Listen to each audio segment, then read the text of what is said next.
story. I said I'd be honored to, but we're going to stay back here. Oh, yeah. You're Okay? supposed to keep an eye on this, I guess. No, just stay out of the politics of it all. So we're going to stay back here, but thank you. Yeah, it's very difficult for you. You're stuck between two ways, and I rather sympathize. Actually, I am too, you know, because I'm stuck between my band and the trees that I want to save.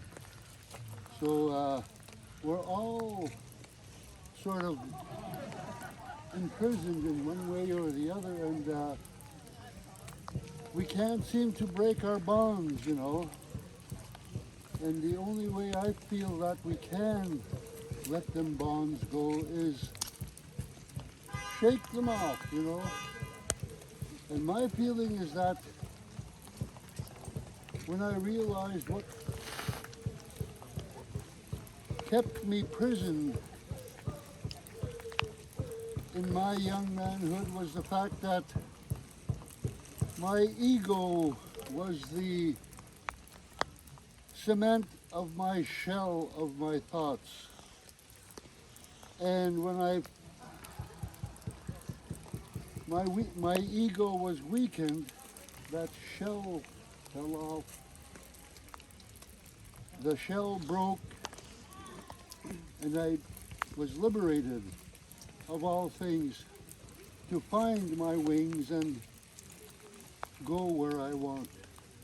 And I think that's a stage that we all do in our lives, that we all are prisoners of our present egos that welds our thoughts together. And I think when we let that ego go, we can, in fact, fly our coop. And I don't want to mention names right now, but there's a chief here who wants to come, but he's a little shy, you know, and I don't blame him. And then we also have a premier that's a little bit shy and imprisoned in his shells of being pulled both ways by his ego shell that is now struggling between his ego, his obligations to his political friends, and his values. And those are the parts that are the very structure of ourselves, and that we are in fact liberated of all things by those values. And the values that we have here are represented by our hearts. And it was given to us by our great mother. She is the installer of our values. And she is the gift to us, and we are the gift to her. We came from our mother. And therein lies our greatest value, the fact that we are of our mother. And when we realize that, we know that in fact we can liberate ourselves. My friends here are liberated. They flew the coop. They left their society behind, or whatever it's called. They were looked upon as hippies, or in my young days they called them, of all things, what the heck would they call it? Tree huggers? Hippies, and then the other ones before that, dropouts, and I forget what it is. So they were not really looked upon as a stable part of society. But in fact, what they left us with is the realization that we have to find a better and more wholesome solution to our own thing we call civilization. And therein lies our biggest problem, is that how do we be civilized in an economy that is in fact destructive. Go forth and conquer. Be dominant. Take, take, take. That is the prison that we all have flew the coop from, you know. And that is why we are here. To structure our current shell that we know our great mother has put around us. Even these trees are the current shell. There's dead stumps that were 100, 150 years old, 50 years old here. So that means this spot actually was forested by two different crops of trees. And that, to me, indicates that that is a small amount of our great mother's time. But ours is very limited. You all know all about global warming, acid rain. Oh boy. And I think we are now in a place where we have to ask even our chief to make a choice. I invited him up here to join us, and he was a bit shy, you know. And I don't blame him because I think maybe his shell is starting to crack. And we are welcoming him when his shell cracks, and we welcome you when your shell cracks. And we are here to help you all, and myself especially, know that, in fact, I must help us preen and balance our feathers so that we all can fly together in a freedom that we know this world deserves. But we can't do that with the destruction that we are seeing to our economy, to our earth, to our old growth trees.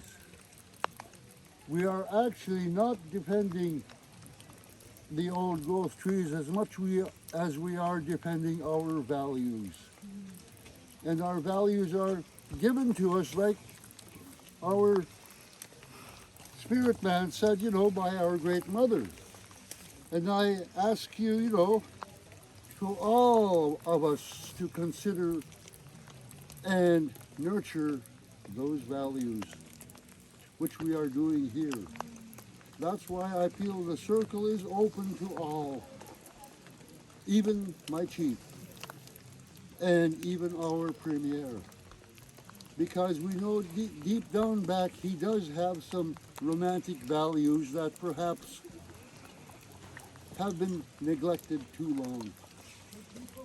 I think we're all victims of value negligence, you know, and that we're not all that good at nurturing them. So that is why we have the spirit men here helping us. Like my people have been a total destruction by the Indian Act. The residential schools and the banning of a potlatch. We got lots to bitch about, you know. Oh yeah. Yeah, we got. But then on the other hand, your people know that you got really good at killing each other, you know. You had a great Second World War that I experienced with the survivors of that war. And that chagrined me to realize that these kids my age suffered the stench of their good, best childhood friends. Walking down the road with a woman in Campbell River, we smelled something in a rubble. And she started crying and belling and said, "I'm sorry, Alice, I'm sorry," or something like that.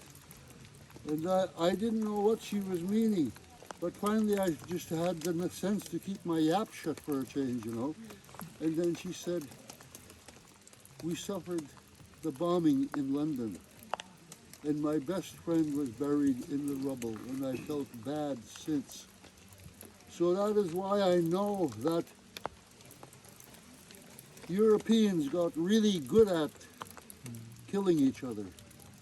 And he got really good at destroying each other.